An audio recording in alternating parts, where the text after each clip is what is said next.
Today, Trek has launched a brand new Emonda ALR, and while there is plenty to like about the new bike, there are also a couple of problems with it, which I'll get onto very soon. But for those that don't know, the ALR is the aluminium version of the Emonda, which Trek created to be the highest value road race bike in the lineup.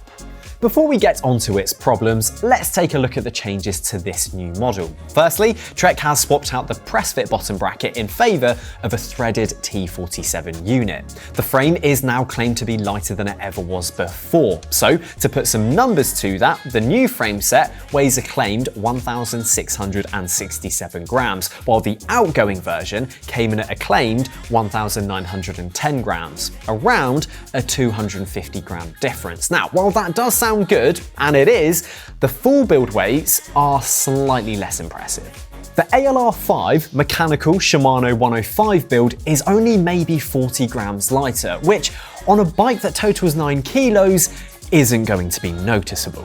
An important change to the outgoing bike is the update to its geometry. The old Emonda ALR utilised Trek's H2 fit, while the new beelines for a more aggressive and slightly more race-focused H1.5 fit. So, to help make sense of some of these weird codes, the carbon Emonda SL currently uses the H2 fit, while the race-ready Emonda SLR frame that the pros can be found racing on is available in an H1 fit. So this new Emonda ALR sits very nicely in the middle. Compared to the outgoing Emonda ALR, you can expect a lower head tube by around 1.9 centimeters, depending on the size, and that should then provide a more direct feeling front end, which should also result in the rider becoming a little bit more aero. Last on the list of changes is the new aero profiles that the frame features, along with a newly integrated bar and stem combo. Now, when you compare just the frame sets from the old to the new generation, it really does look a lot more focused, with straighter lines and pointier angles. It does cut a pretty ordinary shape, but personally, I quite like that. Some may say boring and uninspiring. I say timeless and classic. In terms of changes, that's it. It's not a ravenously long list, and for once, it's enjoyable for a bike to be launched without the endless list of numerical claims about how many seconds you'll be able to save over 40 kilometers when riding at speeds most can only achieve with an engine. But like I said at the start of this video, there's a problem with this bike. In fact, there's a couple, and the first one is the tyre clearance. Trek says it created the Emonda ALR to help riders fly up climbs, across flats, and through the finish line, so their intended audience for this bike is pretty clear: racers on a budget. Trek claim the new Emonda ALR only has clearance for up to 28C tyres. Now, in a world where the pros are running anything from 25 to 30C tyre widths, it does seem like a little bit of a miss not to open it up by a few more millimeters. My next problem is the builds which Trek are offering the bike in. It will be available as a 105 mechanical build, a 105 Di2 build, and as a frame set. No longer are Trek going to offer a Tiagra build or anything costing less than £2,325 here in the UK. If you want a Trek road bike that costs less, then you'll have to look towards the more endurance-focused Demane range of bikes, and that's not ideal if your preference is something that is a little bit more performance-focused. This is a real shame, as those who want a more dynamic geometry but can't stretch to the cost of the full build or the £1,300 frame set, well, they'll now be forced to look elsewhere. The premium aluminium race-ready road bike space is not a new one. In fact, there are a couple of fan favourite bikes that occupy the space. Firstly, the specialised Allez Sprint, which saw an update in March of last year. It too had a geo change as it adopted all of the numbers from the Tarmac SL7. It also focused on dropping some weight, improving its aero credentials, and upping the stiffness of the frame. The other key bike in the same space, and the one which is undoubtedly the OG of premium aluminium, is the Cannondale Caad13. It's been through more iterations than either the Emonda or the Allez Sprint, and as such has a real cult following. The Caad13 was released back in 2019, so it is well overdue an update. Could we see a new Caad14 soon? Potentially. Could Cannondale implement the new Lab 71 moniker on an aluminium bike and really spice things up? Well, only time will tell, and best believe I would love to see that happen. But with what's currently on the market, these three bikes line up to make a rather interesting comparison. As the Allez Sprint was updated most recently, this is a fair place to begin, as it's representative of what the current crop is offering. The easy numbers are price and weight, and in this table, you can see how they match up. What we can understand from this is that the Emonda is coming in between £500 and £575 cheaper than the Allez. However, the Allez is claiming to come in half a kilo lighter in the Shimano 105 mechanical build, so it really depends on what you value here, money or weight.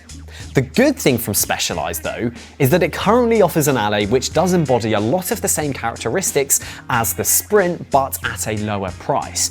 This of course is in contrast to the Emonda. The Allez doesn't come in a 105 Di2 build, and maybe that's not a bad thing, because if you follow the same kind of price difference structure, it could end up costing anywhere between £3,600 and £3,700. Now, I think that's a good call on Specialized side to not offer such a thing. The other obvious comparisons are that the Allez Sprint features more aero sculpting. For example, it plays host to an aero carbon seat post rather than a standard 27.2 unit as found on the Emonda. The new Emonda Geo is almost identical to the Allez, bar a millimetre here and there.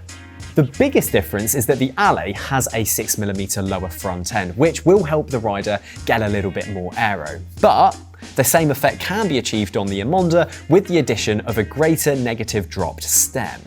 I think the big difference most people will focus on is the fact that the welds on the Emonda are far less controversial than they are on the Allez Sprint. When you bring the Caad13 into the mix, there's only one key area where it starts to show its age, and that's of course the lack of an integrated cockpit. It all but matches the new Emonda for price, but sadly lacks the group set correct chainset.